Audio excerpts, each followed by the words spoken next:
Olá, boa tarde a todos. Estamos aqui para mais uma live, hoje com o Dr. Marcel Vela Nunes, psiquiatra do Hospital Santa Mônica. Guardando a conexão dele.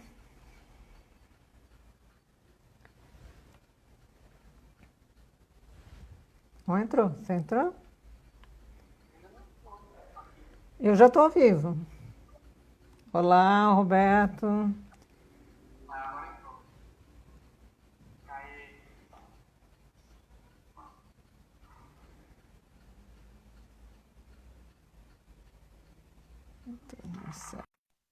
Olá.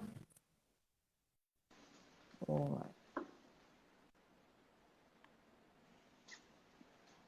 Olá a todos, bom dia, boa tarde. Hoje estamos aqui com o Dr. Marcel Vela Nunes, psiquiatra do Hospital Santa Mônica, para falar sobre suicídio, mitos e verdades.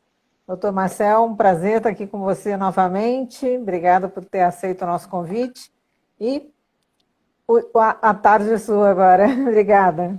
Vamos que vamos. Obrigado, Cris. É um prazer sempre falar aqui, né? E principalmente nesse momento que a gente está, né, na campanha, que é uma campanha muito importante para a psiquiatria, né, para a saúde mental como um todo, que é falar sobre o suicídio, né? Então, acho que quanto mais a gente conseguir difundir aí o tema e explicar e tirar dúvidas a respeito, é importante.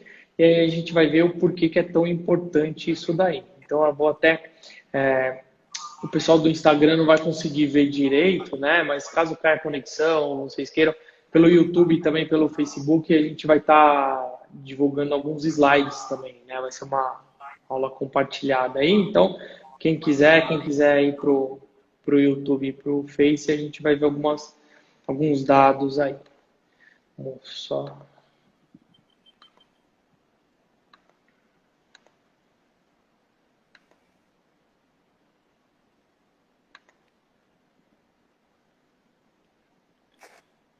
Deu certo, Cris? Aqui sim. Peraí. Vamos lá, então. Pronto, vamos lá. Então, só reforçando, no Facebook do Hospital Santa Mônica e no YouTube, o Dr. Marcel está fazendo com uma apresentação, né? Então, para quem quiser continuar aí no Instagram, aí ele vai comentar, né, sobre o Isso, aí eu vou assunto que ele comentar e está a gente vai fazer apresentando lá. o bate-papo. Exato, exato. Ok. Vamos que vamos, então, que a tarde é... O tema é muito extenso para o tempo, né? Então, vamos lá. Bom, o que a gente vai falar hoje, então? A gente vai falar um pouco de definição de suicídio, alguns dados epidemiológicos, ou seja, como que está o suicídio no mundo e no Brasil, né? Vamos para o corpo e para o principal da aula, que é super importante, que a gente vê muitas pessoas difundindo muitos mitos, né? Ao invés de saber do que realmente acontece. E falar de alguns fatores de risco para a gente aprender a identificar. E como fazer, o que não fazer, como abordar o paciente, como não abordar, né? Onde temos locais de apoio para quando a pessoa está numa crise, num momento como esse, e algumas campanhas que a gente tem aí ao longo desse mês de setembro e como que a gente tem visto isso. Então, vamos lá. Suicídio, por definição, é um ato deliberado, ou seja, a pessoa faz porque quer, né? Executado pelo próprio indivíduo, cuja intenção seja a morte, de forma consciente e intencional. Mesmo que ambivalente, depois a gente vai ver o que é esse tal de ambivalente. Usando o meio que o paciente acredita ser letal. Né? Então, se a pessoa pensou, chegou a essa decisão e ela toma uma decisão conscientemente, né, com uma intencionalidade, usando o meio que ele acha que é letal, isso é o suicídio, né? E o comportamento suicida, já, o que seria? Seriam os pensamentos, os planos e a tentativa de suicídio como um todo. Então, o suicídio é o ato em si, e o comportamento suicida é todos os pensamentos, os planos e como a pessoa tenta. A gente tem um dado interessante, o professor Neuri Botega, ele é lá da Unicamp, né? E ele é um dos que mais pesquisam nisso aqui no Brasil, um pesquisador muito importante sobre suicídio, e ele junto com o professor Bertolotti lá de Botucatu, né? E ele fala que de cada 100 habitantes, 17 apresentam algum tipo de pensamento, 5 têm algum plano de tentar tirar a vida, 3 tentam. De todos esses números aí, só uma é atendida em pronto-socorro. Então a gente vê que é um limiar que muita gente está ficando para trás, né? A gente está deixando de identificar, o nosso serviço de saúde deixa de identificar muita gente aí que são potenciais suicidas, né? Então a ideia desses programas, do que a gente tem feito, dessas lives informativas e tudo, é a gente tentar aumentar, fazer com que as pessoas tenham mais acesso aos serviços de saúde para prevenir e para evitar que aconteça o desfecho pior, que é tirar a vida, né? Então, essa que é a grande sacada. A gente tem 800 mil mortes por suicídio todo ano no mundo. Equivale uma pessoa a cada 40 segundos. Então, a gente já está na live há alguns minutos aí, mais de uma pessoa já cometeu algum tipo de suicídio se a gente for dividir isso ao longo do dia, né? Entre os jovens de 15 e 29 anos, no mundo todo ele é a segunda causa de morte. Então a gente vê lá que o suicídio é algo bastante prevalente e é uma questão de saúde pública, né? Esses são dados da Organização Mundial de Saúde. É importante? Será que é importante saber? Se a gente vê que é segundo a principal causa de morte, né, entre jovens, aí, com certeza, é um problema de saúde pública, né? Outra coisa, por que é importante? Porque é possível prevenir, né?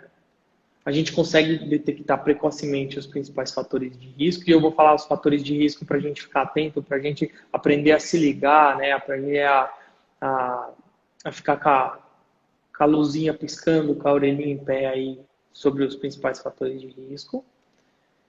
É importante porque é uma urgência médica, tá? Não só a urgência psiquiátrica, mas é uma urgência médica como um todo, e pode acarretar muitas coisas para o indivíduo, desde a morte, mas também lesões graves, incapacitantes, né? Então, a gente já vê, por exemplo, o caso de pessoas que tentaram tirar a vida ingerindo soda cáustica, que teve uma lesão incapacitante que queimou todo o esôfago, teve que fazer diversas cirurgias e tudo mais.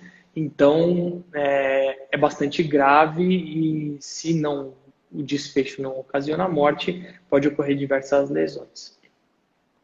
E qualquer profissional de saúde precisa aprender a investigar isso, porque é um problema de saúde pública, né?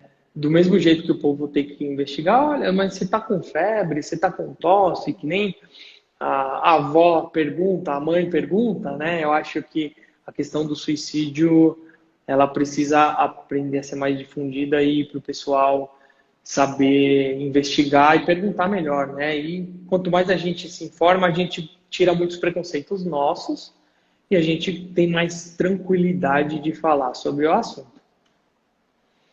Então, quais são as principais barreiras que a gente encontra quando a gente fala de suicídio? O estigma e o tabu, né?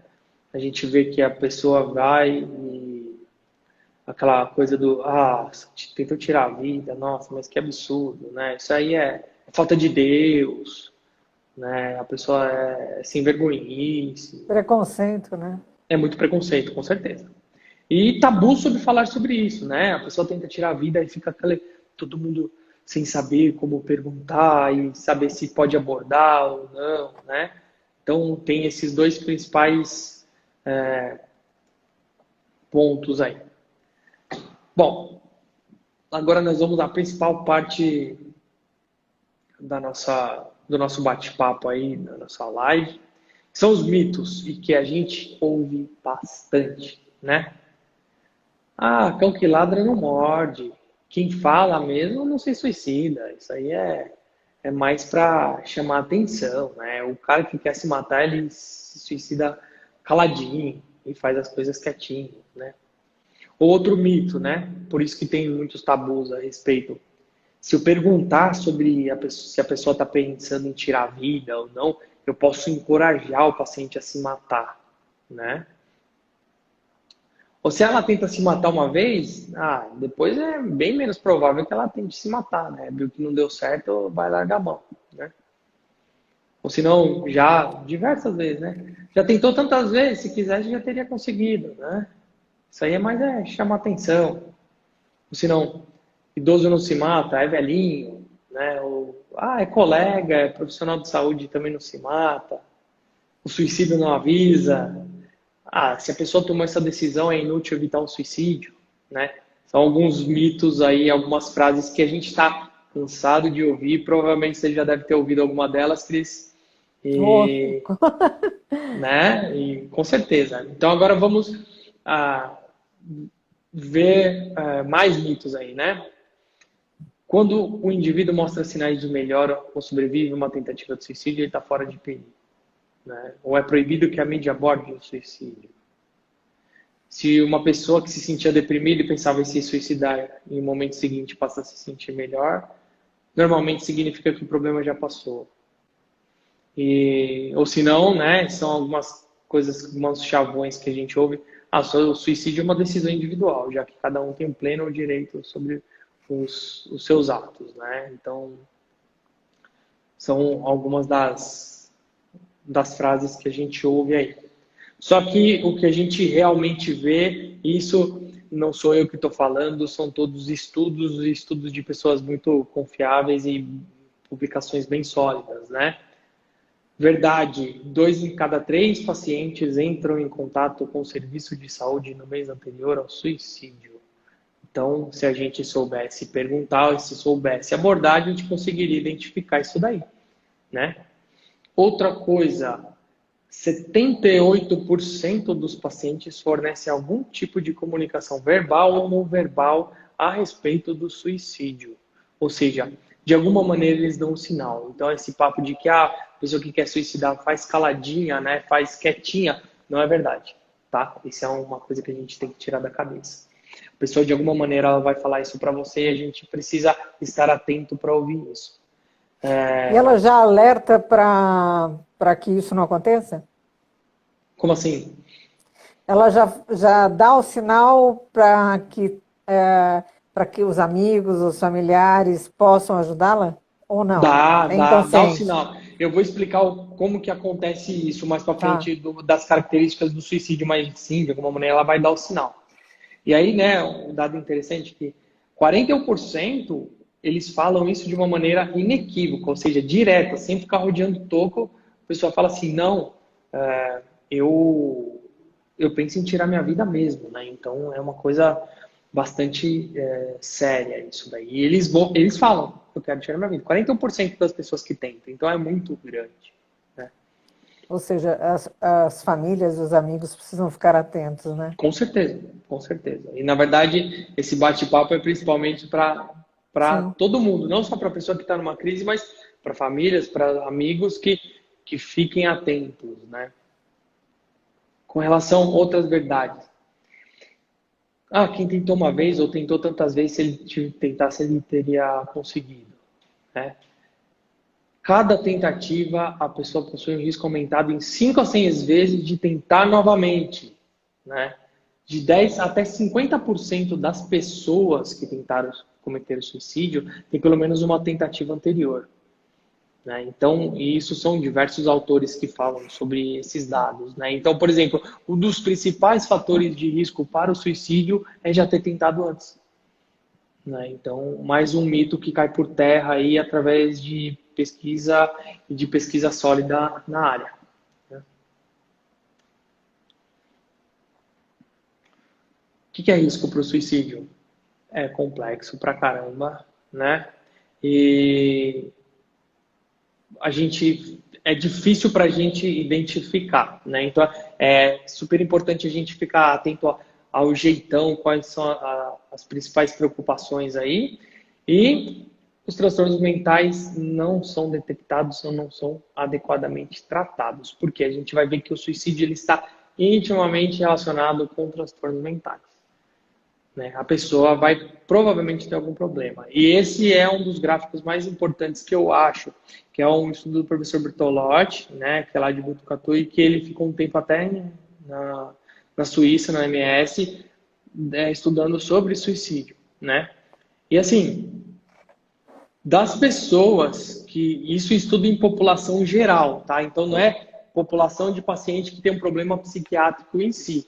É um estudo em população geral.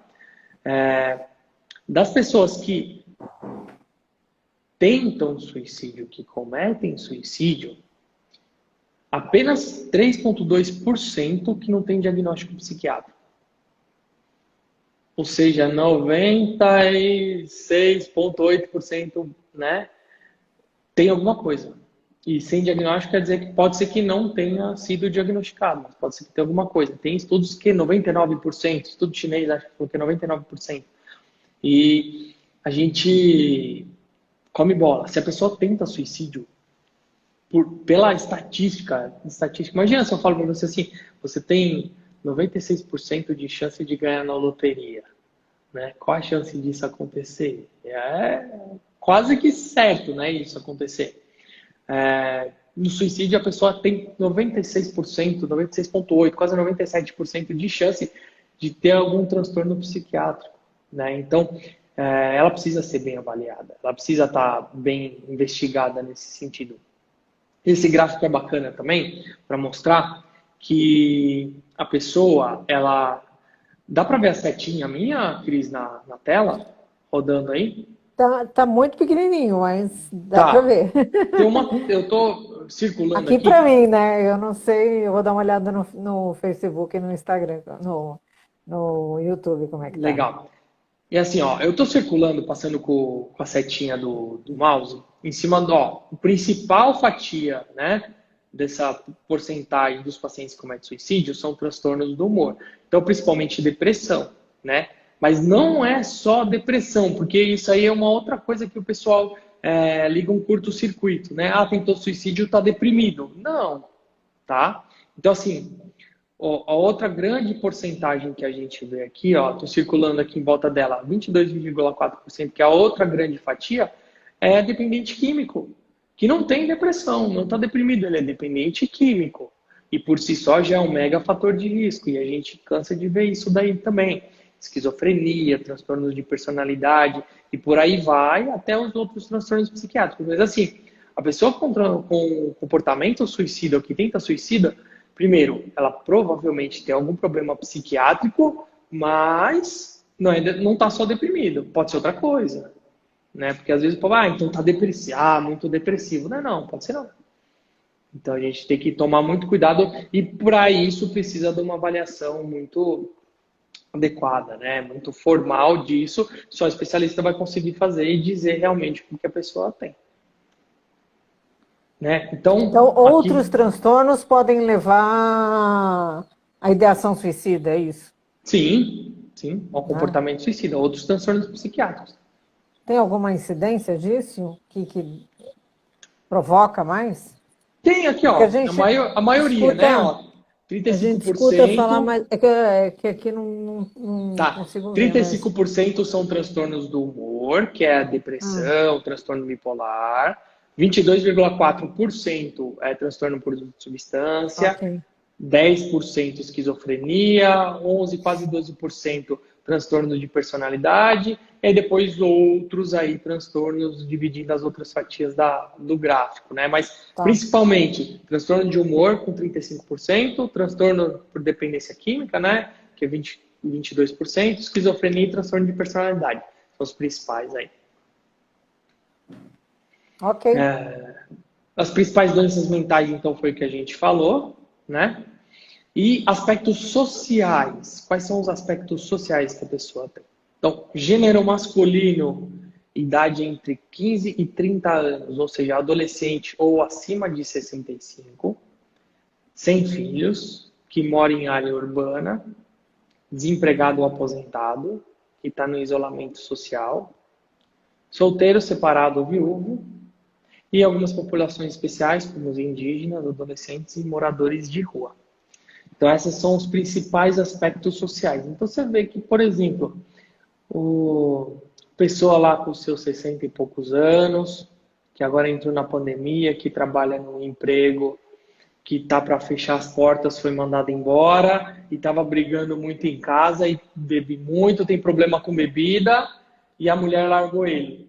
Meu, esse aí é uma pessoa extremamente de risco, né? Então, homem idoso ou adolescente, né, que não tem contato social, né? Então, solteiro, separado, viúvo, né? Isso daí é fator de risco altíssimo. Então, eu acho que é super importante a gente identificar quais são as principais características das pessoas que cometem suicídio. É um dado interessante. As mulheres tentam mais, né? Elas tentam mais vezes, mas os homens eles têm uma maior efetividade quando eles tentam. Então, eles tentam menos, mas eles chegam aos finalmente quando eles tentam. Eles usam métodos Mais letais. Mais letais. Ou alguns outros aspectos, né? A gente viu aspectos psiquiátricos, aspectos sociais, agora do ponto de vista psicológico. Perda recente, pouca resiliência. Resiliência é aquela capacidade de tomar um tranco, tomar uma pancada da vida e se recuperar, né? O famoso levanta, sacode a poeira e dá a volta por cima, né? Muita gente não tem essa capacidade de responder esses traumas. A pessoa mais impulsiva ou que tem um humor mais instável, um histórico de abuso físico ou sexual na infância, né? E os Ds que a gente fala, né? A pessoa com desesperança, desespero, desamparo, esses são os principais fatores de risco. E condições de saúde limitantes. Doenças orgânicas, incapacitantes, dor crônica, doença neurológica, trauma medular, tumor, maligno, HIV, né? AIDS. Isso daí são grandes fatores de risco e a gente tem que sempre ficar atento, né? O perfil social, o perfil de doenças psiquiátricas, o aspecto psicológico da pessoa e se tem alguma condição de saúde limitante, né? Outra coisa super importante que a gente vê é o termo que a gente fala de suicidabilidade. O que é o tal do suicidabilidade? Se a pessoa tem essa suicidabilidade ela já tentou antes suicídio?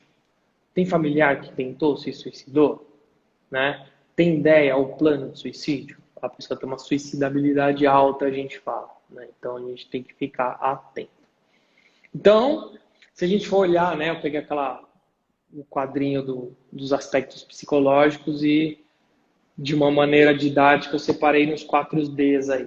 Se a pessoa tem depressão, está com uma desesperança, se sentindo desamparado ou desesperado, né? São fatores que a gente tem que ficar super alerta aí, né? E os aspectos psicopatológicos. Psicopatológico é o que passa na cabeça dessa pessoa aí quando ela está com esse comportamento e tudo. Então, ambivalência. E é isso que eu ia falar quando você me perguntou lá, Cris, se a pessoa de alguma maneira dá um indício, né? Ambivalência, sim, a pessoa quer, mas não quer. Né? Muita gente tem os estudos de pessoas que tentaram tirar a vida, né?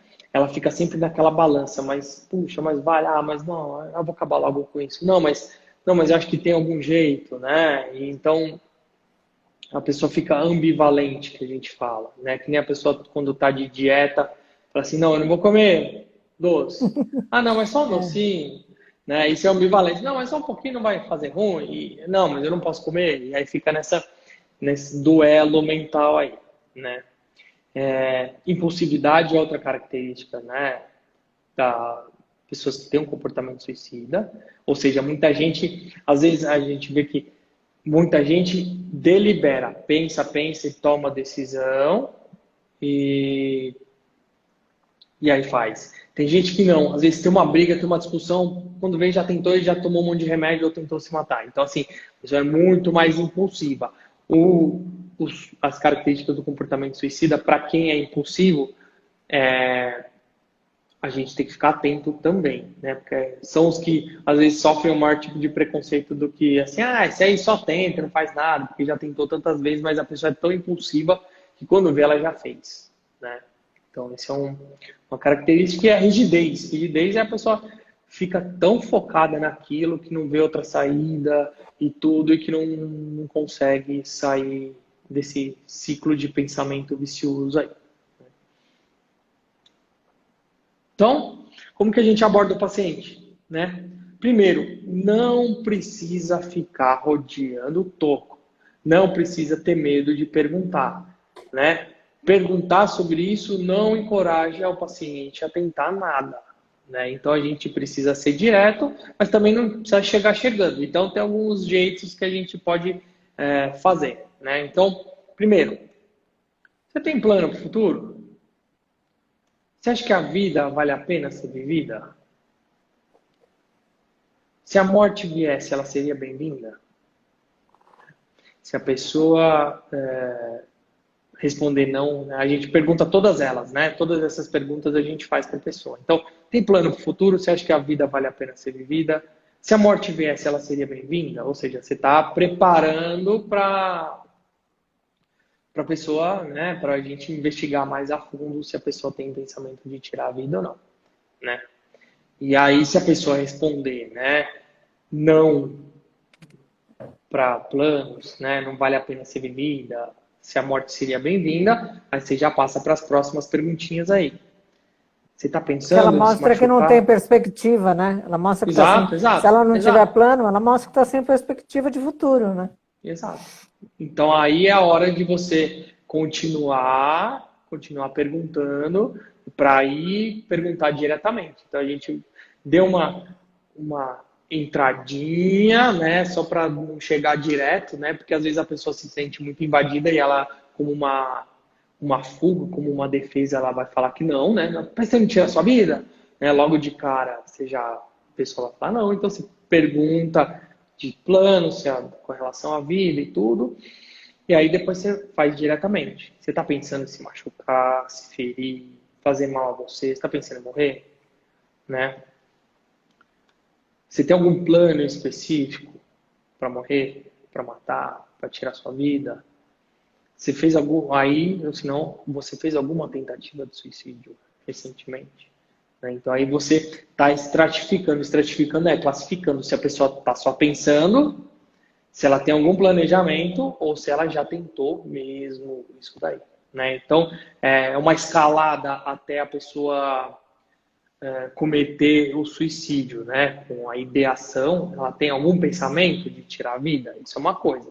Mas já subiu um degrauzinho e começa a ficar mais grave. Você já planeja fazer alguma coisa? Ah, eu planejo. Na verdade, eu já comecei, eu já fui no armazém que tinha lá na esquina, eu comprei uma corda, né? Eu tenho aqui no fundo de casa uma edícula que tem uma madeira que é firme, eu penso em passar a corda e me enforcar. Opa, tem um plano, né? Você já tentou? Você tem uma intenção? Você vai fazer isso daí? Né? Já fez isso? Já é outro, já é outro patamar, né? Então, cada vez quanto mais sobe essa escadinha, né, do comportamento suicida, vai ficando cada vez mais grave e a intervenção tem que ser mais rápida quanto antes, né? Sinais de alerta. Como que a gente tem que ficar atento? Porque assim, a gente tem que ficar. A gente está acostumado a ficar com as orelhinhas em pé, né? Ah, é o idoso, ou é o adolescente que não tem suporte social, ou que tem pouca resiliência, então a gente já está acostumado a isso. Mas frases, então coisas que os pacientes, as pessoas vão falar. Eu estou falando paciente porque 96% tem algum problema psiquiátrico, então eu já estou chamando de paciente, né? Mas a pessoa que tem um comportamento suicida aí. Você começa a ouvir coisas do tipo: os outros vão ser mais felizes sem mim. Ah, eu preferia estar morto. Ah, eu não posso fazer mais nada, não tem mais nada que eu possa fazer. Ou senão eu não aguento mais. Né? Eu sou um perdedor, eu sou um peso para os outros, não cansei de ser o peso. Né? E a gente viu, identificou, viu tudo isso, já estamos especialistas, né, no comportamento suicida, como que a gente vai fazer para abordar o paciente desse tipo. E nessa questão, uma coisa que é super bacana, olha o Instagram do Hospital Santa Mônica, que a gente tem diversos posts de como que a gente pode conversar com a pessoa, como que a gente pode iniciar conversas a respeito disso. Né? Primeiro, que não fazer. Pelo amor de Deus, Se vocês não prestarem atenção em mais nada do que a gente falou, presta atenção nisso. O que vocês não podem fazer quando a pessoa está com um comportamento suicida, com uma intenção, com planejamento e tal. Primeiro, a pessoa quer falar, você começa a interromper muito. Mostrar que está com pressa, ou precisa, né, acabar logo essa conversa, ou está de saco cheio, né? Isso daí é um erro crasso e que a pessoa vai se sentindo cada vez mais encorajada para querer dizer, eu não vale nada mesmo, né? Então, realmente eu vou cometer isso. Outra coisa, ficar muito emocionado ou chocado. Teve uma história no outro hospital que eu trabalhava, o paciente internou, a mãe dele tentou abortar e não conseguiu. Como ela tentou tomar remédio, ele nasceu com uma formação, nasceu com muitas dores, a mãe deu para adoção e ele sentia muitas dores.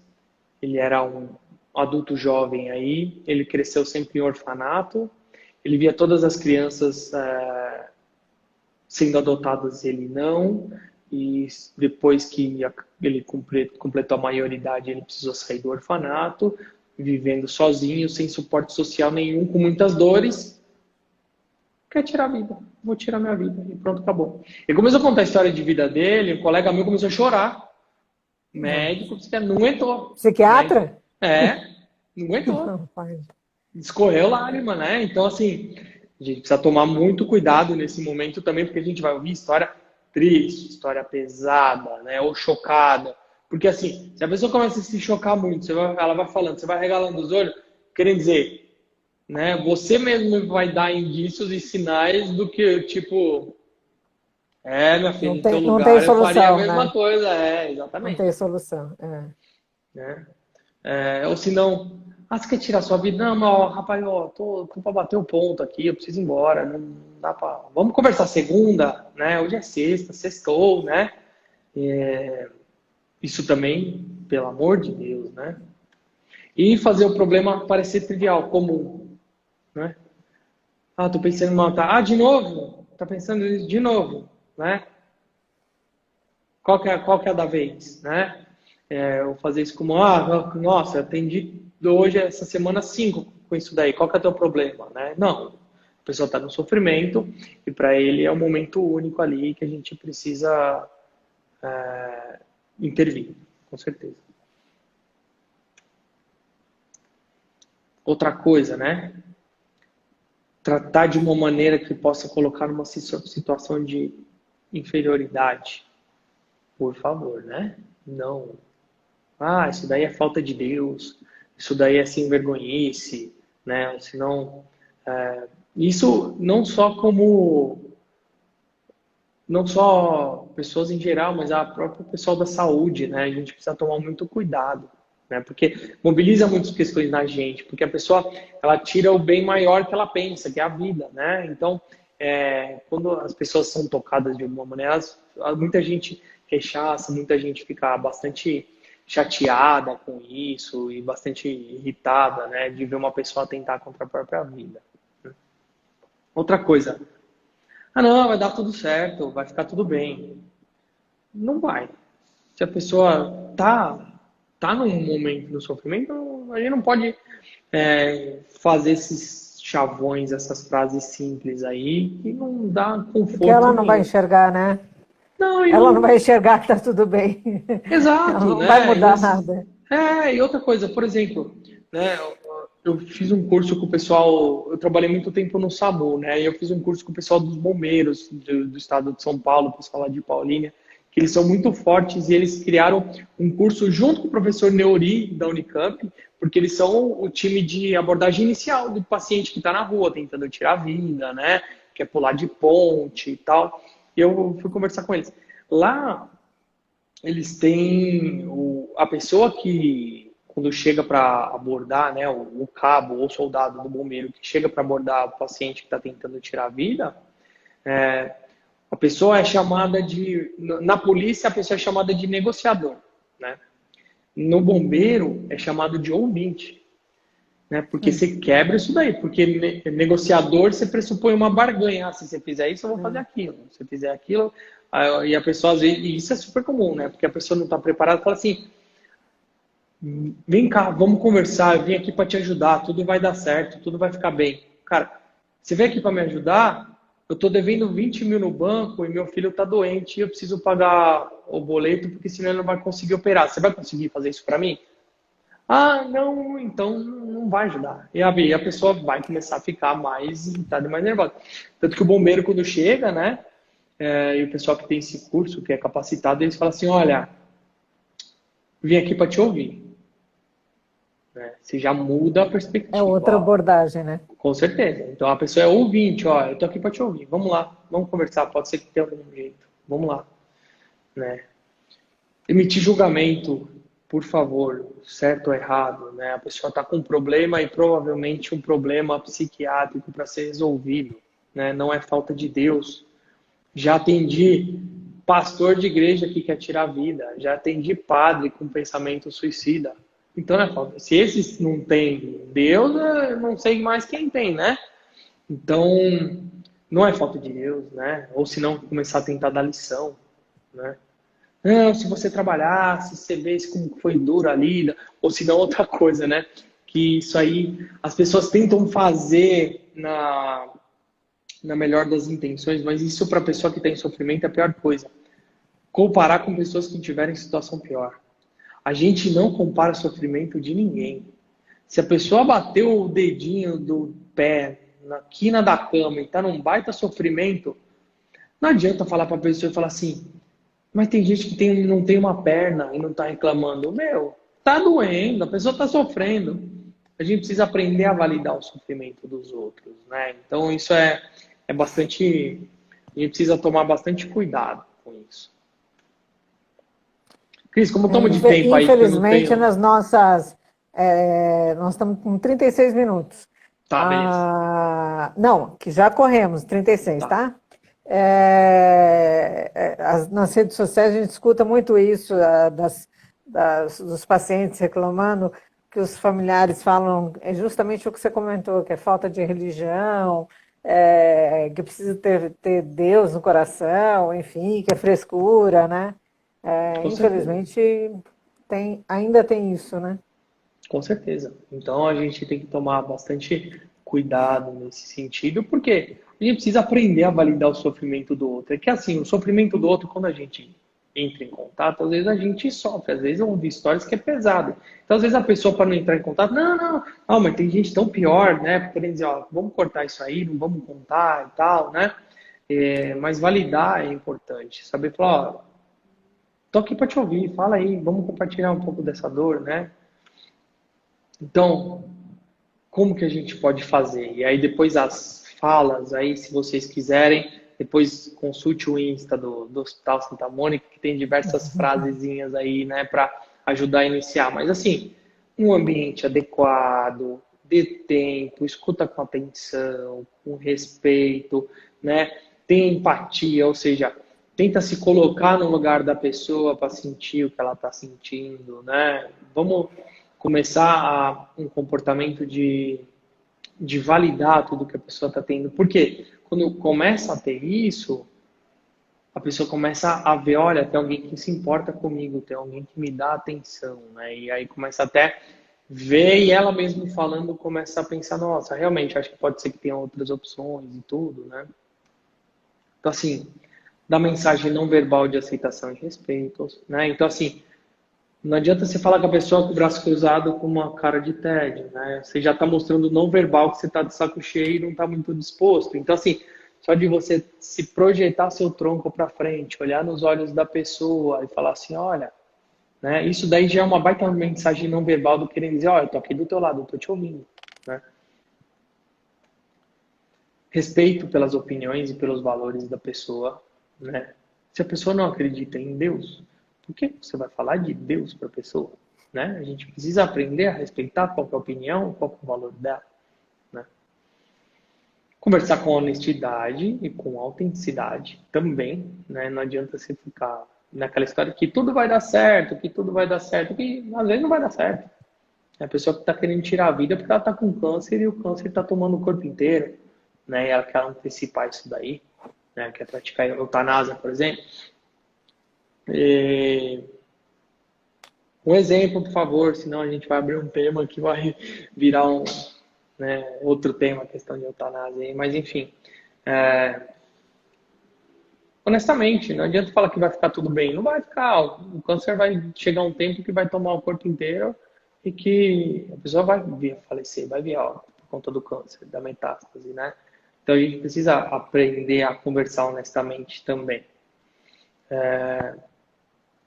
Mostrar preocupação, seu cuidado, sua afeição, né? E sempre focar nos sentimentos da pessoa. Tentar ver o que está despertando os sentimentos. Mas e aí, ó, eu tô vendo que você está me contando isso, você está com raiva.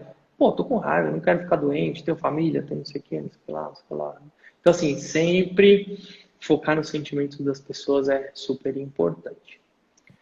Bom, agora vamos por aí, então, para algumas campanhas aí, né? O hospital, com certeza, como pioneiro e referência em saúde mental, né? Acreditado em diversos conselhos de acreditação aí, a ONU e tudo mais. A gente tem a nossa campanha, a gente tem um e-book, né? Um guia de prevenção da vida, vocês baixam lá.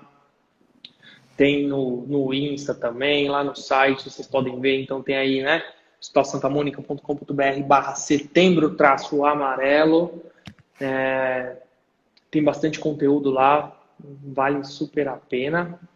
A gente tem o Dia Mundial de Prevenção ao Suicídio, que é 10 de setembro, né?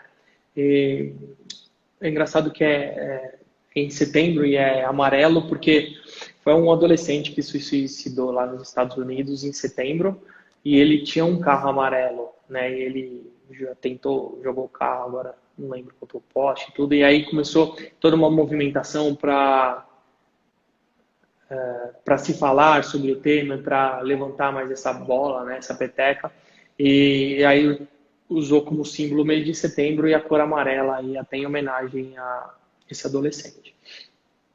A ABP, a Associação Brasileira de Psiquiatria, trouxe, né, isso para cá e para o Brasil, e desde 2014, se eu não me engano, que já tem isso bem firme, bem forte, bem sedimentado e como uma campanha perene da ABP, né? Então sempre a gente tá e a gente em setembro faz esse mutirão aí por conta da questão do suicídio, até por ser um problema de saúde pública e principalmente para a psiquiatria, né? Então, né, tanto nós foi até onde no shopping para comprar a gravata amarela aqui, para ficar em homenagem ao Também estou aqui, setembro ó. amarelo, né?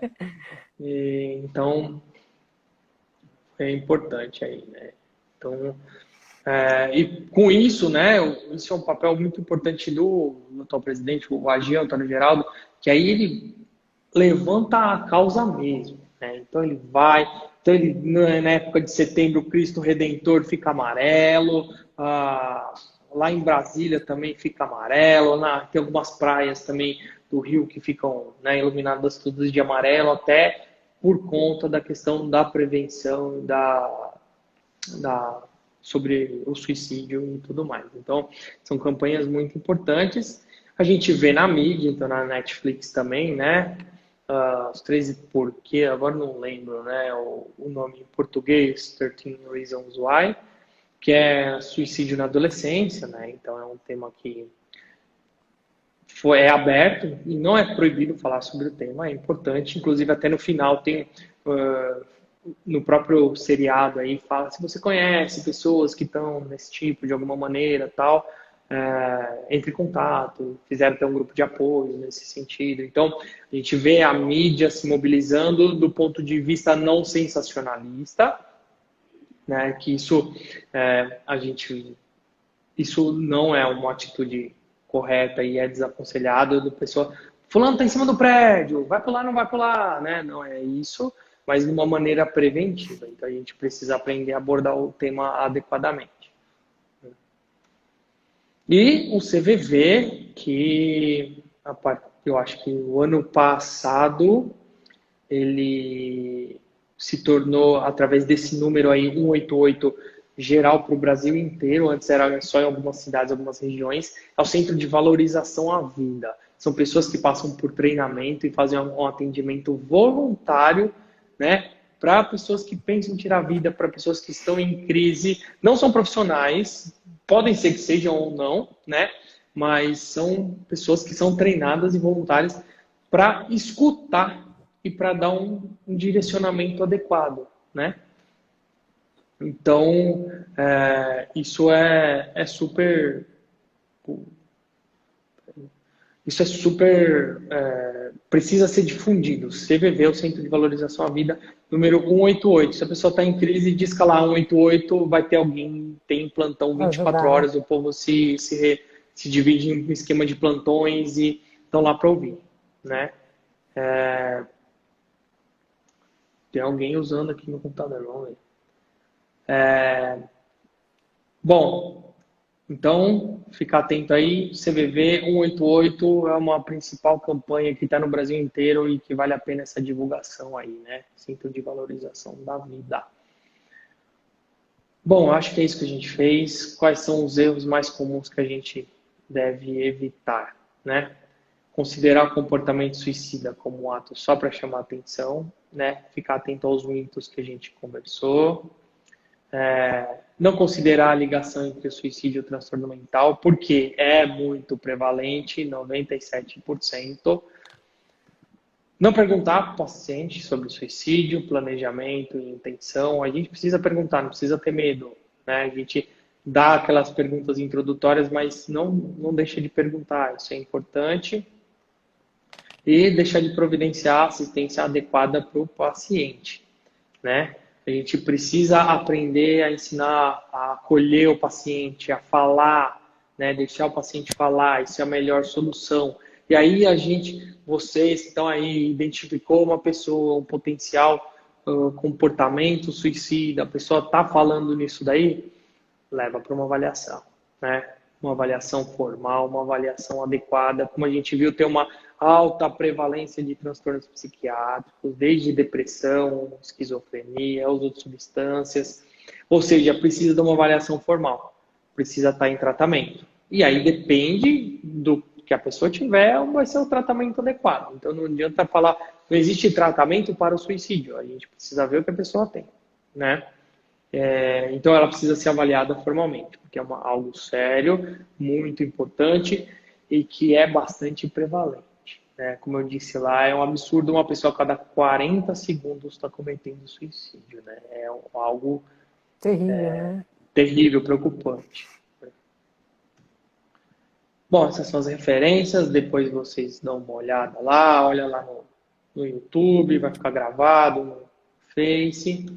E é isso. Estamos mais do que bom para essa tarde de hoje em termos de apresentação, Excelente, né? excelente. Vamos tirar dúvidas aí, se alguém tiver. Vamos... Doutor Marcel, tem uma pergunta aqui da Nê sobre se existe alguma medicação injetável para depressão, para tratar a depressão. A gente tem começado, né, um tratamento que está bastante inovador, mas tem as indicações específicas, que é a ketamina, né? A ketamina ela tem nas versões endovenosa, subcutânea e intranasal, né? Então tem injeções sim que podem tratar a depressão, mas aí tem algumas particularidades aí, mas que sim. Inclusive tem um estudo da ketamina e o impacto dela também sobre a suicidabilidade, né? Sobre diminuir a ideação suicida em pacientes com depressão, né? E a gente tem tido alguma resposta positiva e favorável aí. Quando uma pessoa fala, mas está em tratamento e os médicos dizem que a medicação vai ajudar a melhorar e não dá tempo. Então, quer dizer, acho que ela está em tratamento e mesmo assim acaba cometendo um suicídio, né? O medicamento pode não ter feito o efeito esperado ou ela poderia ter feito alguma outra coisa além de tomar a medicação, as terapias, alguma coisa complementar? sempre a abordagem para o suicídio é multifatorial, né? A gente precisa chegar de todo lado, né? E mandar um abraço pro pessoal de Itapira, do SAMU, né? Que está aqui mandando recadinho também, né? Aí, ó, pessoal do Delta 3. E, assim, é o seguinte, a gente não consegue fazer nada sozinho. E os principais tratamentos psiquiátricos, né, eles têm uma latência, ou seja, você começa o tratamento hoje, vai demorar 20, 30 dias para ter alguma resposta. Então, às vezes, isso é angustiante para quem está numa ideação suicida, é difícil, né? Então, se a pessoa está deprimida e, por exemplo, usa a ketamina, a gente percebe que a ketamina ela tem uma ação ultra rápida, até de horas e dias, né? Um dia depois a gente já consegue ter uma melhora e redução de sintomas depressivos. Então, às vezes a gente já entra por conta disso para ver se já dá uma melhorada nesse sentido, ou até eletroconvulsoterapia, né? Se a pessoa está com uma ideação séria, a gente indica eletroconvulsoterapia, que às vezes ela é só deixada nos casos mais refratários, né? Que não respondem ao tratamento inicial, mas quando já são casos mais graves com ideação forte, a gente já pode sugerir também a eletroconvulsoterapia e com boa resposta, né? E isso é dado de literatura bem sólida a respeito disso, ou seja, a gente precisa intervir o quanto antes. Mas aí, nesse ponto, quando está nesse sentido, né? E é por isso que precisa de uma avaliação formal, a pessoa ela precisa primeiro ter uma avaliação e estar sobre um grupo de tratamento, um plano de tratamento muito restrito. Então, às vezes vai precisar estar internada, né? Provavelmente vai precisar estar internada e sob vigilância constante. Para tirar desse quadro, né? Com certeza. Eu acho que tem uma pergunta que está respondida nessa outra, né, que você acabou de falar. Quando uma pessoa já tem um plano, o que fazer, né? Como ajudar nesse quadro? Eu acho que o primeiro caminho é indicar ir passar por uma consulta, né? E começar Sim, um com certeza. tratamento, né? Isso. Convencer, eu acho que talvez o que seja um pouco difícil para quem já está nesse estado é esse primeiro convencimento de procurar ajuda, né? Exato. Então, por isso que é importante essa atitude suportiva, né? Do tipo, tô aqui para te ouvir, né? O que você tem? Olha, para isso eu não consigo te ajudar, mas tem quem ajude, vamos lá, né? Então, motivar a pessoa para ir junto, né? Então, acho que é super importante. A T. Carol assim, está falando que eles têm o Setembro Dourado também, que é contra o câncer infantil, e muitas vezes une o amarelo porque as mães perderam os filhos por conta do câncer, também muitas vezes tem ideação suicida, né? Isso realmente uma fase bem complicada, a gente imagina. Sim, A como a gente Renata vê, é um está te fator de risco. agradecendo. Sim, né? É um dos fatores, né, doutor Marcel? Sim, doença crônica, doença, né, fatal, até para si ou para a família. Porque não é fácil, né? Você perder um filho também. Imagino que um mundo deva desabar, né? Sim, mas a gente tem que tomar cuidado para não ficar chocado e não mostrar que isso, né, realmente é o fim da picada, né? Para mostrar que tem jeito. A Renata Prudêncio está falando que você foi muito bom e está mandando um super abraço aí de um monte de gente. Eu acho que deve ser o pessoal lá que você comentou. Turma do SAMU, os puxa-saco. Doutor Marcel, a gente está nos minutos aí finais. Para sintetizar, o que você deixaria? Eu sei que tem gente que até nos critica, porque Setembro Amarelo, todo mundo fala só de suicídio, mas realmente é um mês marcado para a conscientização desse tema, né? Então a gente sabe que é importante e a gente procura falar um ano inteiro, mas realmente em setembro a gente intensifica essa fala, porque é importante cuidar das pessoas, né? Sim, E a gente está vendo um grande número de jovens também com ideação suicida, né? Como ajudar os jovens e como cuidar? A gente sabe que muitos acabam cometendo a autolesão, inclusive. Como os pais podem ficar atentos e ajudá-los, né?